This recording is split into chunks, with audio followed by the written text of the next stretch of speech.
আসসালামু আলাইকুম, তানিয়াজ ব্লগে সবাইকে স্বাগতম। কি অবস্থা, সবাই কেমন আছেন? আমরা আলহামদুলিল্লাহ ভালো আছি। আজকে আপনাদের সাথে শেয়ার করব আমাদের অনেক স্পেশাল একটি ব্লগ। তো এই দিনটার জন্য আমরা প্রায় একটা বছর ধরে ওয়েট করতেছিলাম। আজকে ফাইনালি আমার মেয়ের 1 ইয়ার পূর্ণ হলো। সবাই আমার মেয়েটার জন্য একটু বেশি বেশি করে দোয়া করবেন। তো এখানে হচ্ছে আমরা ফার্স্টে 13 তারিখে সকালবেলা বাইরে চলে যাচ্ছি। বাবুর বার্থডেটা আগে আমরা বাইরে সেলিব্রেট করব। একদম কাছের যে মানুষগুলো আছে তাদেরকে নিয়ে আমি, ওয়াজিফার বাবা, ওয়াজিফার খালামুনি আর মামা, আমরা এতজন চলে যাচ্ছি। তো দেখেন বাহিরে আউটডোরে আমাদের ফটোশ্যুট হবে, কিছু ভিডিও হবে, সিনেমাটোগ্রাফি ভিডিও। তো এর জন্য আমাদের কত কষ্ট করতে হচ্ছে, মানে বাসা থেকে যে কত কিছু নিয়ে চলে আসছি আমরা হচ্ছে পার্কে। এখানে প্রায় কেক টেক, ফুল, তারপরে হচ্ছে মোড়া, মানে ডেকোরেশন করার জন্য যা যা লাগবে। তারপর আমরা ড্রেস চেঞ্জ করবো, সেই ড্রেস, তার বাবু, সবাইকে নিয়ে আমরা খুব সকাল সকাল ঘুম থেকে উঠে তারপর রেডি সেডি হয়ে সব কিছু নিয়ে বাইরে চলে আসছি। জন্মদিন বলে কথা, একটু তো কষ্ট করতে হবেই, কষ্ট করলেই তো সুফল পাওয়া যাবে, তাই না? তো এদিকে এসে দেখি ফটোগ্রাফার ভাইয়ারাও চলে আসছে। ওনাদেরকে আগে থেকেই আমাদের সাথে কথা হয়েছিল কখন আসবো। তারপরে এসে আমরা জায়গাটা চুজ করতেছি যে কোথায় বাবুর ছবি উঠবে আর কোথায় আমরা কেক টেক কাটবো, ভিডিও নিব। এই তো এরপর এই জায়গাটায় সিলেক্ট করলাম যে এখানে বাবুর কিছু ছবি হবে। তো এখানে ওয়াজিফা বাবার ছবি তুলতেছে।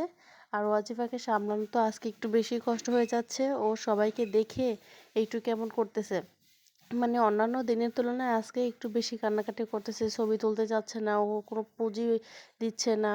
এই তো ওকে কতবার বুঝিয়ে সুঝিয়ে তারপরে একটু ছবি তোলার চেষ্টা করতেছি। আজকে যদি কিছু ছবি না তুলি তাহলে কেমনি কি হবে বলেন, আজকে বার্থডে বলে কথা। তো সেক্ষেত্রে ওকে খুব শান্তভাবে সব কিছু বোঝানোর চেষ্টা করতেছি, কোনো ধরনের রাগারাগি না, খুব সফটলি কথাবার্তা বলার চেষ্টা করতেছি।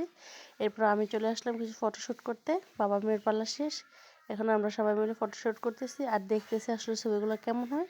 এখানে আবার কিছু ভিডিও নেওয়া হচ্ছে, যেহেতু সিনেমাটোগ্রাফি আমাদের একটা ভিডিও হবে, সেই ভিডিও দেওয়ার চেষ্টা করতেছি আমরা। তো এখানে হচ্ছে বাবুর কেক কাটার সময় হয়ে গেছে। এখানে হচ্ছে বাইরে যে ডেকোরেশনটা করবো, সেই ডেকোরেশনের জন্য আমরা এগুলো সব বাসা থেকে নিয়ে আসছিলাম, সেগুলো আবার আমি গুছিয়ে নিচ্ছি। আর ওদিকে হচ্ছে ওয়াজিফা ঘুমাচ্ছে একটু, ওর ঘুমের টাইম হয়ে গেছে। তো সেখানে বাবা ওয়াজিফাকে ঘুম পাড়িয়ে দিচ্ছে, আমি এবার এগুলো সব ডেকোরেট করে নিচ্ছি। বাইরে এগুলি সব আমাকে নিজে একাই সামলাতে হচ্ছে, শাড়ি পরে তারপরে এগুলি পরা একটু প্যারা হয়ে যেতেছে। আবার অন্যদিকে মেয়ে হচ্ছে একটু কান্নাকাটি করতেছে, একটু মানে কেউ আজকে অনেক বেশি জ্বালাইতেছে। তারপরেও চেষ্টা করতেছি সব কিছু সুন্দরভাবে করার জন্য, কারণ আজকে কোনো বিরক্ত হলে হবে না, যেহেতু এই দিনটা আর কখনো ফিরে আসবে না।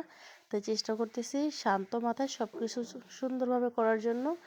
এখন বুঝি বাবা, একটা পারফেক্ট ছবি বা পারফেক্ট ভিডিওর জন্য আমরা কত কষ্ট করি। তো এখন হচ্ছে ওয়াজিফা ঘুম থেকে উঠে গেল, তারপর ওকে বসিয়ে দিলাম কিছু সিঙ্গেল ফটো নেওয়ার জন্য। তো এখানে হচ্ছে ও স্থিরভাবে তেমনভাবে বসতে চাচ্ছে না, তারপর ওকে বুঝিয়ে সুঝিয়ে একটু বসিয়ে কয়েকটা ফটো নিয়েছি। অন্যান্য দিনের তুলনায় ওয়াজিফার বার্থডেতে ফটো খুব কম নেওয়া হয়েছে ওর। তো যেন কোনোভাবে বিরক্ত না হয় সেই জন্য ওকে নিয়ে আমরা বিভিন্ন নাচানাচি হাসাহাসি করতেছি। তো যেহেতু ও পাশে বসে আছে, ওকে কোলে নিলে হয়তো বা আরও বেশি কান্নাকাটি করবে, তাই আমরা দুজন আস্তে করে পাশে বসে পড়ছি যেন ও বুঝতে না পারে যে ওর ছবি তোলা হচ্ছে।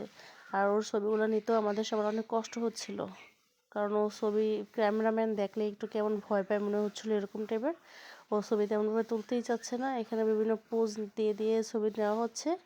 তো এই তো আজকে আমাদের ভিডিওটা এই পর্যন্তই ছিল। সবাই অবশ্যই জানাবেন আমাদের বাহিরে বার্থডেটা কেমন হয়েছে ডেকোরেশন, আর আমাদের সবাইকে আর আমার মেয়ের জন্য একটু বেশি করে দোয়া করে দিবেন।